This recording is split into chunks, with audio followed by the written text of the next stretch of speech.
আপনি সূরা ইখলাস 100 বার পড়েন, এরপরে কালিমায়ে তয়্যিবা 100 বার, ইস্তিগফার 100 বার, দুরূদ শরীফ। এই আমলের উপরে এরপরে কি করব? এরপরে 5টা কাজ বেশি বেশি করব। 1 নাম্বার বেশি বেশি দোয়া, বেশি বেশি কি দোয়া। 2 নাম্বার বেশি বেশি জিকির। 3 নাম্বার বেশি বেশি তিলাওয়াত। 4 নাম্বার বেশি বেশি নফল। 5 নাম্বার বেশি বেশি আল্লাহর রাস্তায় দান। ফামান তাতাওয়া খায়রান ফাহুয়া খায়রুল লাহ ওয়া আন তাসুমু খায়রুল লাকুম। যে যত ভালো কাজ যত বেশি করবা এটা আরো ভালো। আর রোজা রাখাটা আরো ভালো। রোজা রাখাটা অনেক ভালো। বলেন রোজা রাখাটা কি কিসের জন্য ভালো? রোজা রাখাটা তোমার স্টোমাকের জন্য ভালো, তোমার গ্যাস্ট্রিকের জন্য ভালো, আলসারের জন্য ভালো, তোমার ডায়াবেটিসের জন্য ভালো, তোমার হার্টের জন্য ভালো, তোমার কিডনির জন্য ভালো। কিসের জন্য ভালো?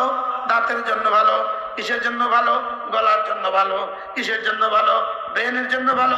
মানুষ কোরআন ছাড়া মানুষ মানুষ না অমানুষ। আচ্ছা, যারা নিজেদেরকে বানর বলে তৃপ্তি পায় এরা মানুষ হইলো না অমানুষ হইলো? আল্লাহ তাআলা বলেন ওয়ালি তুকমিলুল ইদ্দাতা, রোজা কত দিন রাখবা? পুরো মাস। সুবহানাল্লাহ। দিনের বেলায় সিয়াম, রাতের বেলায় কিয়াম। দিনের বেলায় রোজা, রাতের বেলায় তারাবি, আর 5 ওয়াক্ত নামাজ জামাতের সাথে ইনশাআল্লাহ। সহজ হয়ে গেল না? তারাবি কত রাকাত? 20 রাকাত। এবার এই আমলের উপরে এরপরে কি করব? এরপরে 5টা কাজ বেশি বেশি করব।